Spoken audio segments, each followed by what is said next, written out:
My name is Laurel Bennett. I'm 30 years old. If you've ever learned that grief can be layered, first for the person you lost, and second for the version of yourself that believed in them, then you'll know what it feels like to wake up inside two different kinds of silence. I grew up with a sister who collected men the way some people collect postcards, casually, compulsively, and always with a smile for the camera. Diane was born a year after me, and given the kind of look that stopped conversations in their tracks. Everyone loved Diane on sight. They always said she had the face, the perfect cheekbones, the easy laugh, the kind of hair that photographers pray for. I got jokes and handed down sweaters. I got Dad's dry sarcasm and a stubborn tendency to read contracts twice. For a long time, I told myself that family was an assortment of mismatched fortunes. You accept your share and you move on. But people keep taking what you hand them if you never learn to close your fingers. The pattern began small. In high school, it was Trevor. Suddenly, he wanted to study at our house because it was quieter. Diane would drift in wearing the cheer uniform and a book she had to go over with him. She'd laugh behind her hand. He'd grin like a man who'd discovered treasure.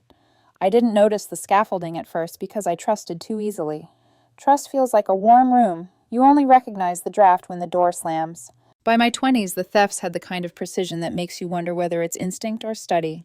Cameron from sophomore year, the same playbook, a family dinner, an unexpected crisis, a midnight shoulder that became a bed.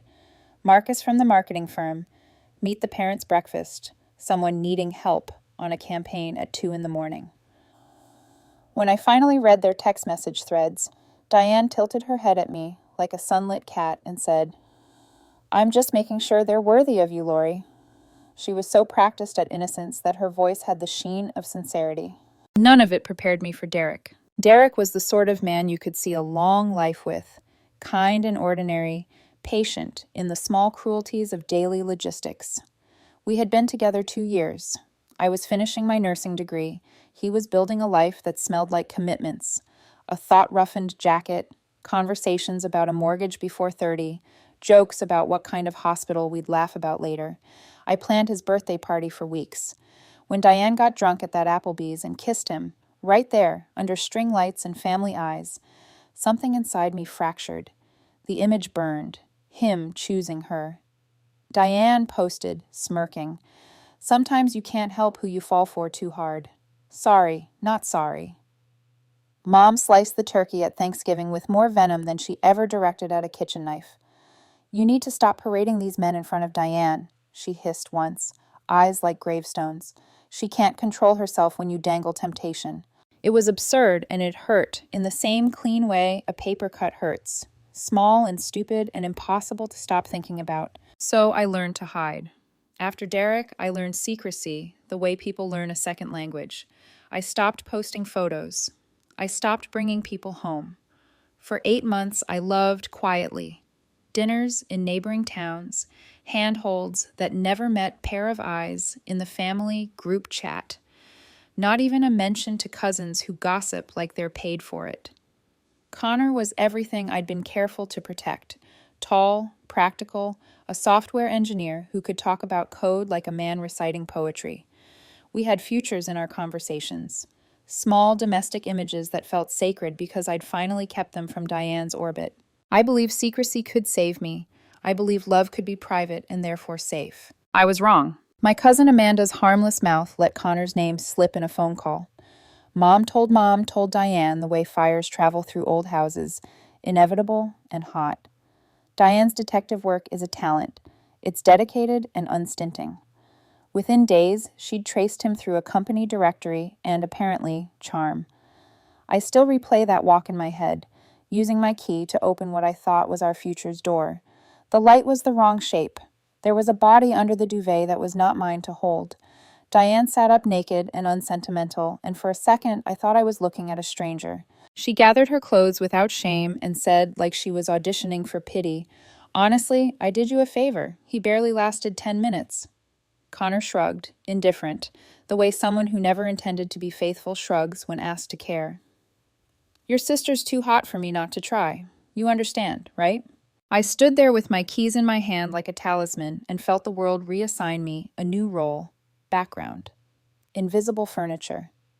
The air in the apartment tasted of shampoo and betrayal. That night, I drove home with the engine a metronome for my heartbeat, and something sharp and precise settled into my chest. Not the white-hot burn of fury people imagine, but a colder calculus. For years, Diane had treated my heartbreak like sport. She enjoyed the collapse. She delighted in the power of watching me reorder my life around men who'd be stolen from me like small trophies. There is a particular hunger in people who can't be denied. That hunger is not affection, it's possession. I decided then that if she was going to keep taking, I would give her something that took everything. The idea did not come out of nowhere. I have a temperament that notices documents, bank statements, public filings, divorce dockets. To me, they read like map coordinates. If people can change persons' loyalties, they can also be unmasked with paper. The plan, if you can call it that at this early stage, was not birthed from a desire for violence, but from the kind of methodical, almost clinical thinking that had kept me from falling apart after Derek. I would find someone who looked irresistible to Diane and who carried the kind of hidden wreckage she would never look for. A man whose charm was a layer over damage, whose palms hid signatures and ledgers and lies. So I started digging. Public records, court filings, late-night research into names that echoed on message boards. I created profiles where I needed them. I learned how to sound wounded without actually being broken. For weeks, I practiced being a girl who could be prey, letting the performance be the cloak for the reality underneath. I did not want Diane to know I was looking. I wanted her to walk willingly into the thing I set like a net. When the name Vincent Romano appeared, charismatic, expensive headshot, a LinkedIn full of glossy verbs, it fit the pattern I needed. He read like a siren in a suit. Venture capital, Denver, an ex-wife who'd left scrawled notes in court filings about control and money disappearing. 2 restraining orders from women who looked like they'd been preyed upon. Perfect, in the way that a trap becomes perfect only when it is precise. I set my face to grief and introduced myself to the kind of person who eats grief as fuel. I would be the sister who mourned and the sister who baited, and I would do it with the same gentleness Diane used on every man she stole. People think revenge is a roar. Most of it is paperwork and timing, masquerade and patience. I would make sure Diane got exactly what she loved most, a man who made her feel chosen. She just wouldn't expect the rest of what came with him. I closed my laptop at 2 a.m., the screen's blue light flattening the room into a clinical scene. My hands felt steady. There was no thunder in my chest. There was something worse and colder, the satisfaction of a plan forming. I thought of Connor in that apartment, of Diane's shrug, of the way our parents' voices turned to knives. I thought of all the small humiliations stacked like cheap dishes in my memory. Then I breathed out, and the next morning I began to build the face Laurel Bennett would show the world. Fragile, broke by betrayal, ripe for comfort. And I learned how to act like someone who deserved to be loved. When you've spent your life being devoured by the same predator in different disguises, you stop believing in luck and start believing in architecture, that every moment can be designed. Vincent Romano was the kind of man who could charm oxygen out of a locked room. Perfect teeth, impeccable timing, every compliment engineered for emotional effect. His dating history read like a string of crime scenes where affection met destruction, which made him the perfect weapon. I found him through a network for investors, the kind of men who post photos of yachts they've never owned and vacations they never took. I created a fake profile, Lauren Shaw, independent consultant looking for seed funding in sustainable design. My profile photo was deliberately average, my tone naive but eager, the kind of woman men like Vincent loved. Easy to impress, easier to underestimate. We met at a Starbucks in downtown Denver. He wore a navy suit that fit like a sin and a smile that could have sold lies wholesale. I told him my business partner had pulled out of our deal and that I'd been left holding paperwork I didn't understand. I let my voice wobble just enough for sympathy to fit in. Then, as planned, I sighed. You know, my sister always said I'm too trusting. She's the beautiful one, the kind men chase. I just end up cleaning up. Vincent's eyes sharpened. A predator scenting blood. You seem intelligent and kind, he said smoothly. If someone leaves a woman like you, he's an idiot. Hook, line, sinker. He asked to meet again the next day. I said yes, pretending not to notice how predictable his game was. For the next few weeks, I played my part. He love-bombed me with flowers, dinners at the Capitol Grill, and promises that tasted like sugar-coated cyanide. I let him think I was falling. I even let him kiss me once, just enough to convince him he had me wrapped. Then, during dessert one night, I feigned hesitation. "I'm not ready for my family to know about us," I whispered. "Especially my sister. She has a history of taking things that don't belong to her." His interest flickered. "Oh?" "She's irresistible," I murmured. "It's not her fault. Men just lose control." That was all the invitation Vincent needed. 2 weeks later, I brought him home for the first time, to Mom's birthday dinner at Olive Garden. It was my stage, and I knew every cue. Mom fussed over the breadsticks. Dad told his usual story about the broken lawnmower. Diane arrived 20 minutes late, as always, her perfume a declaration of war. Vincent rose to greet her, and I saw it. The spark, that subtle shift in posture. She tilted her head, smiled, and began her silent performance.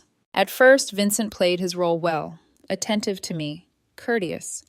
But Diane didn't do subtle. She laughed too loud at his jokes, brushed her fingers against his sleeve when she reached for the wine, leaned in just close enough to make the air thicken. Even Mom noticed. "Diane, let your sister's boyfriend breathe," she said with forced cheer. Diane just smirked. I excused myself to the bathroom, cracked the door just slightly, and watched. My sister's voice lowered to a conspiratorial murmur. "She's sweet, but vanilla," Diane whispered, trailing a manicured finger down Vincent's arm. "I could show you things she wouldn't dare try." Vincent chuckled, and that was my cue. I stepped out, wine glass in hand, and poured its entire contents, Merlot, deep and dramatic, over Vincent's perfect white shirt. The table gasped. "How could you?" I cried, the tremor in my voice an Oscar-worthy masterpiece. Then I stormed out, mascara streaming down my face, a portrait of betrayal. Exactly the image Diane needed.